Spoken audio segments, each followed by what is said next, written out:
እነዚህን ምልክቶች ሳታውቁ ቁርአንን አስተካክዬ ማንበብ እችላለሁ ማለት ፈጽሞ የማይታሰብ ነገር ነው። ቁርአንን በትክክል ለማንበብ እነዚህን በየአንቀጹ በተደጋጋሚ የምናገኛቸውን ምልክቶች ማወቅ ይቅር የማይባል ግዴታ ነው። በዛሬው ቪዲዮ እነዚህን ምልክቶች ቀላል በሆነ መልኩ አንድ በአንድ ከነምሳሌያቸው የምናይ ይሆናል። ለቻናሌ አዲስ ከሆናችሁ ሰብስክራይብ እንድታደርጉ በአክብሮት እየጋበዝኩኝ ቀጥታ ወደ ምልክቶቹ እናልፋለን። እነዚህ ከላይ በኩል ያሉት ቁርአን ውስጥ የምናገኛቸው ሁሉም የተንዊን አይነቶች ናቸው። ተንዊን ማለት በአጭሩ የአንድ ቃል መጨረሻ ላይ የሚጨመር ን የሚል ድምጽ ማለት ነው። ለምሳሌ ሙሐመድ የሚለው ላይ ሙሐመዱን፣ አህመድ የሚለው ላይ አህመዱን የሚል ድምጽ መጨመር ማለት ነው። ታዲያ ቁርአን ውስጥ ሶስት አይነት የተንዊን አይነቶች አሉ፣ ፈትሐተይን፣ ከስረተይንና ضመተይን። ሆኖም እያንዳንዳቸው ቁርአን ውስጥ ሶስት አይነት አቀማመጥ አላቸው። አንድ በአንድ እናያቸዋለን። ከፈትሐተይን እንጀምራለን። የመጀመሪያው እነዚህ ተነባብረው ያሉት ሁለቱም የፈትሐ ምልክቶች እኩል በኩል ተቀምጠው ካገኘናቸው ን የሚለውን ድምጽ በግልጽ ማንበብ ወይም ማውጣት ይኖርብናል ማለት ነው። ይህ አይነቱ አነባብ ኢዝሃር ተብሎ ይጠራል። ልክ እዚህ አንቀጽ ላይ እንዳለው ማለት ነው። ወኩላ ሚንሃ ረገደን ሐይሱ ሺእቱማ። ስለዚህ ን የምትለዋን ድምጽ በግልጽ እናነባታለን። ረገደን እያልን ማለት ነው። ሌላ ምሳሌ ዓብደን ኢዛ ሶላ። ሁለተኛው ምልክት ደግሞ እነዚሁ ምልክቶች በዚህ መልኩ ተበላልጠው ሲመጡ ሲሆን ን የምትለዋን ድምጽ ከቀጣዩ ፊደል ጋር ጨፍልቀን ወይም አዋህደን ማንበብ የሚኖርብን ሲሆን በዚህን ጊዜ ን በግልጽ ባትነበብም የአፍንጫ ድምጽ ግን ይኖራታል። ይህ አይነቱ አነባብ ኢድጋም ተብሎ ይጠራል። ልክ እዚህ አንቀጽ ላይ እንዳለው ማለት ነው። ሙተሻቢሃን ወለሁም ፊሃ። ልክ እዚህ ላይ እንዳለው ን የምትለዋን ድምጽ በግልጽ አናነብም። ሙተሻቢሃን ወለሁም። ሌላ ምሳሌ ሱሑፈን ሙጠሃራ። እዚህ ላይ በዚሁ ተመሳሳይ ምልክት ኢኽፋ የሚባል ህግ አለ። እሱን በሌላ ቪዲዮ የምንመለስበት ይሆናል። ሶስተኛው ደግሞ ከነዚህ ከሁለቱ አንደኛዋ በትንሿ የሚም ምልክት ተቀየራ ስናገኛት ሲሆን የዚህን ጊዜ ን የሚለውን ድምጽ ም በሚል መቀየር ማለት ነው። በሌላ አገላለጽ ኑን ፊደልን ወደ ሚም ፊደል መቀየር ማለት ነው። ይህ አይነቱ የአነባብ ህግ ኢቅላብ ተብሎ ይጠራል። ልክ እዚህ የቁርአን አንቀጽ ላይ እንዳለው ማለት ነው። ሰሚዓን በሲራ። እዚህ ላይ እንዳለው ሰሚዓን ሳይሆን ሰሚዓም ምን የምንለው ሰሚዓን በሲራ። ሌላ ምሳሌ ኩሉ ወሽረቡ ሀኒአን ቢማ ኩንቱም ተዕመሉን። እንግዲህ እስካሁን ያየናቸው ሶስቱን የፈትሐተይን ምልክቶች ሲሆን በተመሳሳይ ከስረተይንም ላይ ልክ እንደዚሁ ሶስት አይነት ምልክቶች አሉ። ህጋቸውም ተመሳሳይ ነው። አጠር ባለመልኩ በምሳሌ እንመልከታቸው። የመጀመሪያው ልክ እንደዚህ እኩል ሆኖ ሲመጡ ን የምትለዋን ድምጽ ግልጽ ማድረግ ወይም ኢዝሃር። ለምሳሌ ወጀናቲን አልፋፋ። ሁለተኛው እንደዚህ ተበላልጠው ሲመጡ ኢድጋም ማድረግ። ለምሳሌ ወዋሊዲን ወማ ወለድ። ሶስተኛው በአንዷ ምልክት ፋንታ ትንሿን የሚም ምልክት ካገኘን ኢቅላብ ማድረግ። ለምሳሌ ዑቱሊን ባዕደ ዛሊክ። ወዳው ضመተይን እንለፍ። እዚህም ጋር ተመሳሳይ ሶስት ህጎች እናገኛለን። የመጀመሪያው እንደዚህ ሁለቱም ተነባብረው ከመጡ ኢዝሃር ማድረግ ወይም ን የምትለዋን በግልጽ ማንበብ። ለምሳሌ ሐኪሙን ዓሊም። ሁለተኛው ልክ እንደዚህ ተለያይተው ጎን ለጎን ከመጡ ኢድጋም ማድረግ። ለምሳሌ ጊሻወቱ ወለሁም። ሶስተኛው ልክ እንደዚህ አንዷ ምልክት በሚም ተቀይራ ካገኘን ኢቅላብ ማድረግ። ለምሳሌ ሰሚዑን በሲር። እስኪ እነዚህን ሶስቱንም ምልክቶች በደንብ ለመለየት እንዲመቸን ሶስቱንም ምልክቶች የያዘ አንድ አንቀጽ እንመልከት። መጀመሪያ እድሉን ለእናንተ ልስጣችሁ፣ እስኪ ሞክሩት።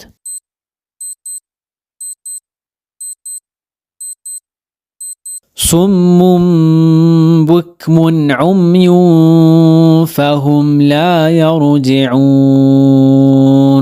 እነዚህን የአነባብ ህጎች በሌላ ቪዲዮ በአላህ ፍቃድ በሰፊው የምናያቸው ይሆናል። አራተኛዋ እቺ ትንሿ የሷድ ምልክት ከአሊፍ ከላይ ተቀምጣ የምናገኛት ስትሆን ሁለቱ በአንድ ላይ ሐምዘተል ወስል ተብለው ይጠራሉ። ስሟም የመጣው ወስል ከሚለው የአረበኛ ቃል ሲሆን ማያያዝ ማለት ነው። ስለዚህ እቺን ምልክት ወይም ፊደል በቃላት መካከል በምናገኛት ጊዜ አያያዥ ስለምትሆን ሙሉ በሙሉ አትነበብም። ለምሳሌ ቁል ሁወ አላሁ አሐድ። እዚህ ላይ አሁን ቁል ሁወ አላሁ ነበረ፣ ነገር ግን በቃላት መካከል ስለመጣች አ የምትለዋ ወይም ደግሞ እቺ ሐምዘተል ወስል አትነበብም። ቁል ሁወ አላሁ አሐድ። ሌላ ምሳሌ ፈሰሊ ሊረቢከ ወንሐር ወኢንሐር ሳይሆን ወንሐር ብለን ሐምዘቱል ወስሏን በቃላት መካከል ስናገኛት አናነባትም። አምስተኛዋ እቺ የሱኩን ምልክት የምትመስለዋ ሞላላ ክብ ስትሆን ከቁርአን ውጭ ያሉ የአረበኛ መጽሐፎች ላይ እንደ ሱኩን የምታገለግል ቢሆንም ቁርአን ላይ ግን ሱኩን አይደለችም።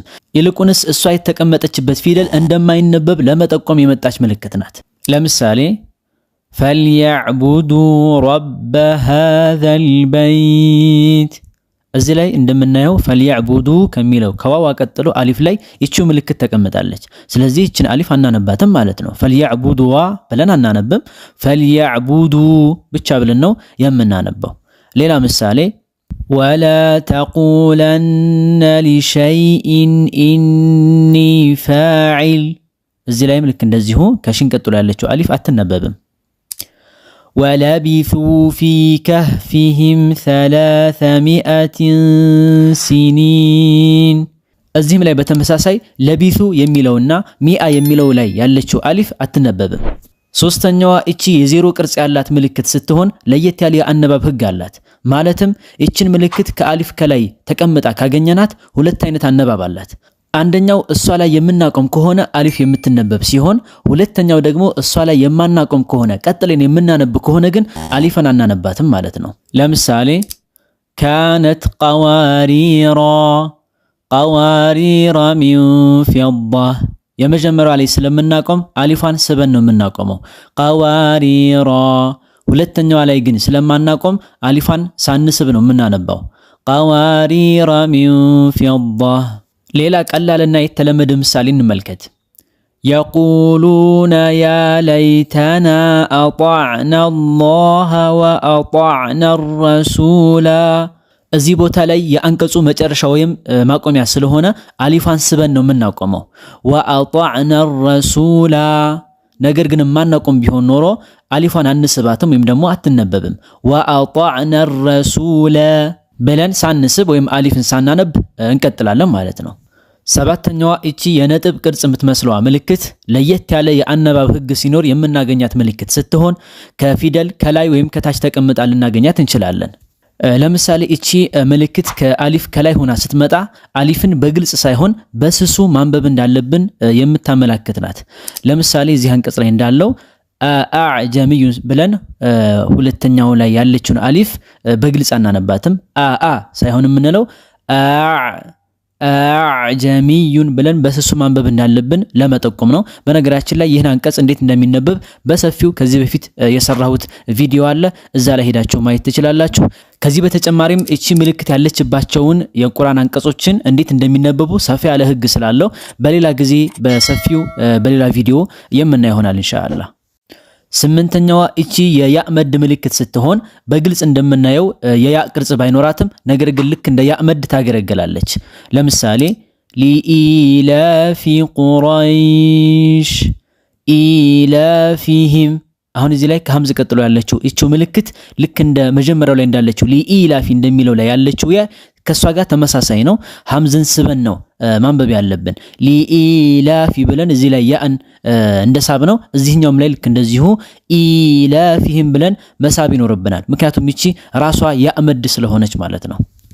ዘጠነኛዋ እቺ የኑን ፊደል ቅርጽ ያላት ምልክት ስትሆን ከአንድ ቃል ከላይ ተጨምራ እናገኛታለን። የዚህን ጊዜ ቃሉ ላይ ኑን ፊደል በግልጽ ተካቶ ባናገኝም ነገር ግን ኑን እንዳለ አስበን እንድናነብ የምታመለክት ናት።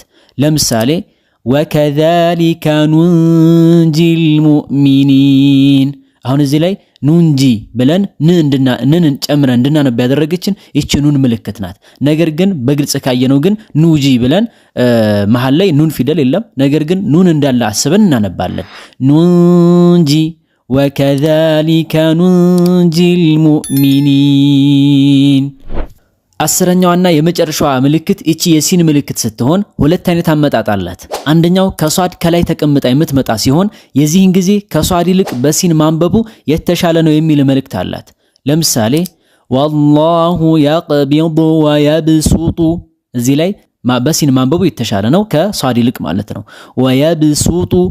ሌላ ምሳሌ ፊል ኸልቂ በስጣህ ሲን ነው የምናደርገው ሷድ ሳይሆን ማለት ነው። ሆኖም ከሷድ ከስር ተቀምጣ ካገኘናት ግን በሁለቱም ማንበብ እንችላለን። ከፈለግን በሷድ ከፈለግን በሲን። ነገር ግን በሷድ ማንበቡ በብዛት የተለመደና የታወቀ ነው።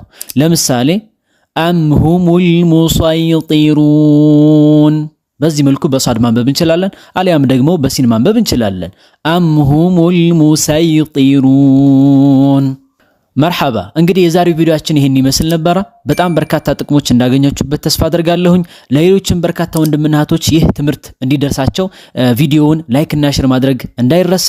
ቁርአንን በኦንላይን ከቃኢዳ ጀምሮ እስከ ሒፍዝ ድረስ ለመማር የምትፈልጉ ኮሜንት ላይ በማስቀምጥላችሁ የቴሌግራም አድራሻ ብታናገሩኝ ማግኘት ትችላላችሁ። በቀጣይ በሌሎች ቪዲዮዎች እስክንገናኝ ድረስ መልካም ጊዜ እመኝላችኋለሁ። ወሰላሙ አለይኩም።